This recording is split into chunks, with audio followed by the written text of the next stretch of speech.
I've been waiting to make this video for the entire time I've been on this channel, and here it is today. This is an E9X BMW M3. Now sadly this is not an E92 or even an E90. This is an E93, which means it's the convertible, which is everyone's least favorite version of this car, and it is, in my opinion, not the best color this car could come in. And the last owner had these terrible wheels put on it. It just looks bad. I don't think that M badge is supposed to be up front like that. It's definitely not supposed to be up there. That was not something that came with the car. And typically the M3 had quad exhausts. It's got these hideous dual exhausts just sticking out the back by a good 4 inches. So yeah, this thing's been modified on the exterior. It has exterior mods and cosmetics and everything like that, but when it comes to the actual engine components, this is actually bone stock. There's nothing changed about it. It still makes that typical 414 horsepower and 295 pound-feet of torque, and I feel like that's the most important thing to do when it comes to an M3 is look at that engine. So let's pop the hood and get under there. Of course, everyone knows the biggest flaw with this car was the fact that this engine had the potential to destroy your wallet. This engine, along with the S85, this is the S65, had one of the biggest annoyances and issues in BMW engine history, and that was the fact that the rod bearings would just fail and would completely seize up your engine, and you would spend tens of thousands of dollars replacing it. So people would have to do tons of maintenance prior to this happening, preventative maintenance, to make sure that didn't happen, and it still did. But like I said, this engine is still awesome. It's a flat plane crank V8, 414 horsepower, and 295 pound-feet of torque, which the torque figure is a little low, but that doesn't mean this thing isn't fast. This is still incredibly fun to drive, and this engine sounds absolutely amazing. But if you do go buy one of these cars, a couple things to ask the previous owners: whether they had the rod bearings replaced, which doesn't always mean that the rod bearings won't fail, it'll just prolong their life. And just to remember, even if you get a low mileage example of these cars, this one has 50,000 miles on it, your rod bearings still might fail. So, you know, that's something always to keep in mind. But other exterior features, this typically on the front end right here looks like just a normal 3 Series of the time. You have the smaller kidney grills, much smaller than today's kidney grills on the M3, and of course your halo headlights, which one of them isn't working.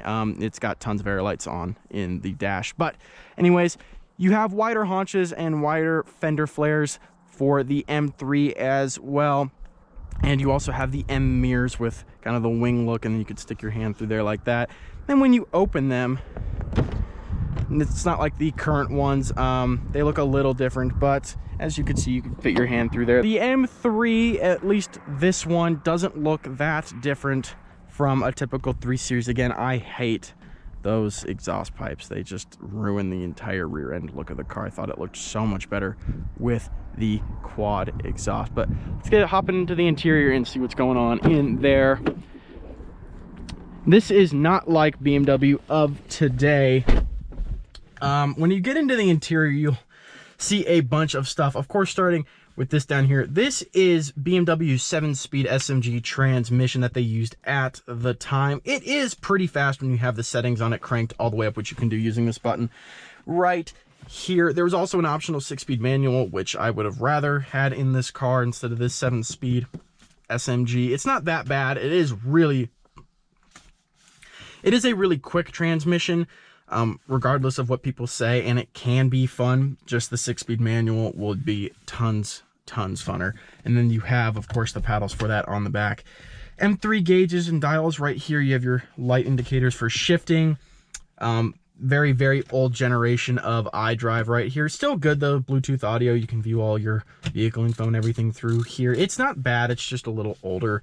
And then of course you have your power, electronic controls and everything down here with your iDrive controls. Convertible top. I'm not going to put that down because I don't want it to break.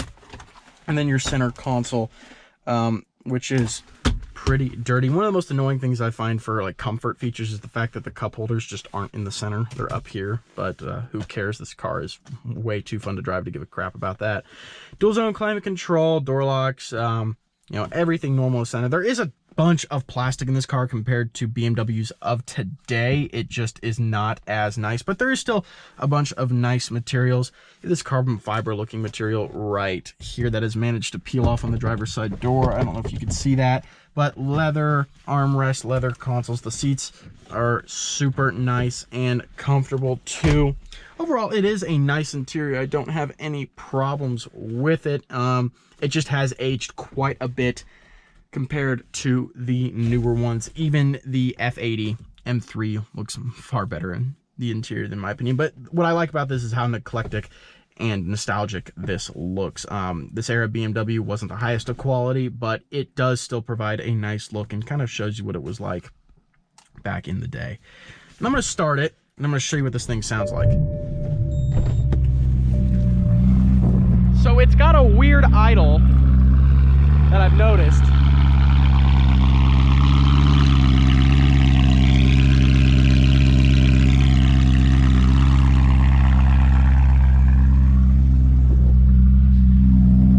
But this thing is insanely loud. It does not have a muffler, has no resonator. It's clearly just straight back to the headers. But it is super, super, super loud. But yeah, let's go over some of the warning lights that are on the dash right now, because I think you're going to find this funny. Surprisingly, none of them have to do with the engine or transmission. But the last person who changed the oil in this car overfilled it, and it is at max. But we can do our check control and see everything. So first one, not that big of a deal. Washer fluid level low, not a big deal. Tire pressure monitor malfunction. Hopefully that's just a sensor and not the entire module. Right daytime running parking lamp. Like I said, the headlight up there is a little funky. And the dynamic damping control, which is definitely going to be your most expensive thing because that is your suspension. So by the way, to get this transmission into park before anything else, the way you get this into park is you just leave it in drive and press the start stop button on the car. It will just go into park. If you put it in neutral and then turn it off, put on the parking brake, I've seen it go into park and I've seen it go into neutral. I've seen it do both. So it's funky, but it's still a really fun transmission. And you can hear this thing. It is loud. I'm going to turn up the transmission settings to the highest possible.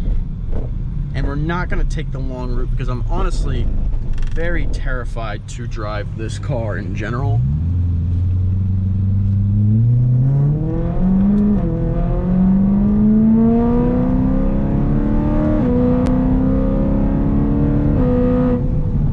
And of course, the car is warmed up. I would not be doing this if it was cold at all. So, I guess the biggest thing I love about this car is it's not the fastest thing I've ever driven by far, by any means. It's not ridiculously fast. I've heard these things can make 650 wheel horsepower without any issue. It's not that I think this thing is slow, but I really find the sound and the driving experience of it and the interactivity of it to be just engaging and fun and unlike anything, because you don't really run into many flat plane crank V8s. And granted, these are getting more expensive. Surprisingly, this one with 50,000 miles, with all the modifications, I kind of get it. And the fact that it doesn't have the manual, which will add 10 grand. This one's priced around $33,000, which is, for people out there who don't understand why people love these, you wouldn't understand why a car from 2011 is priced at $33,000. That just wouldn't make sense to people. But the reason it is priced at $33,000 is because everyone wants one. Every car enthusiast who likes BMWs wants one. They're even more expensive than the M5 of the time with the S85 V10, which was a, you could argue, a more unreliable engine than this one. But everyone wants one, so the price is still relatively high compared to other older cars out there. And if you get a really nice example, like an E92 6-speed manual that's been completely sorted with no problems, you could pay over 50 grand easily for it. Like, there's no doubt about it. You will pay that much for that car, and people will do it. And it's because the driving experience of this car is actually super fun.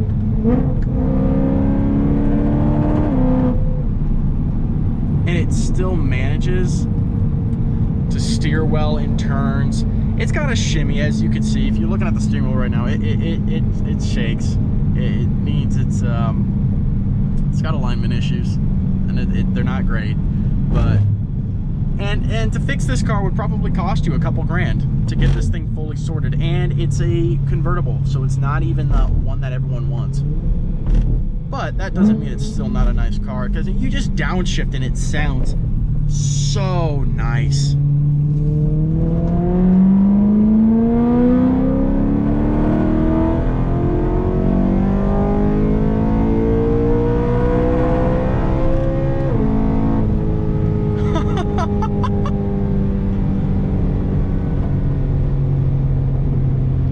Oh my gosh. Wow. That's not slow either. That was all the way through third is what we just did. We went all the way through third. And it's slow to rev. It's not like that was just flying through the gears. But to listen to it build its power like that, and because it's flat plane crank, you have an 8,400 RPM red line like that. It makes max power at about 8,200. You can just push this thing to the limits, and it's so fun. That's what's fun about it. It's not turbocharged, and this is the only time the M3's ever had a V8.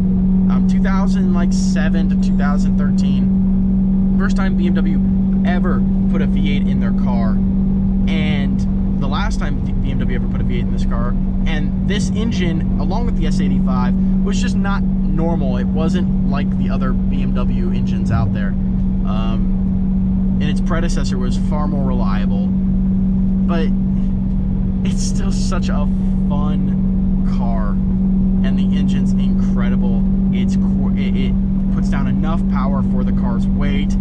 It sounds amazing. Yeah, the Smg transmission is not great. I would much rather prefer manual, but dude, to be fair, either way, people are gonna buy these things because the M3 is just a great car. No matter if you buy a G80, F80, or E9X generation of it, it's just a great car in general. But we're never gonna see a V8 and an M3 again, which I think is why so many people appreciate these, is because it was just a special generation. Well, yeah. Overall, I really enjoyed driving this car and making a review about it, because I probably won't get to do it ever again. Should you buy one? I mean, should you? If you don't care about potentially paying $20,000 plus or whatever it is to get your engine replaced, if you don't service your rod bearings properly, or you're okay spending, you know, thousands on fixing minor issues that might pop up, like this thing's suspension settings, then, you know, more power to you. I absolutely think that you would enjoy having this car, just as long as you have the money to maintain it, is all. So yeah, if you like the video, make sure you hit that like button down below, and if you want to see more from us, make sure you subscribe, and I'll see you all in the next video.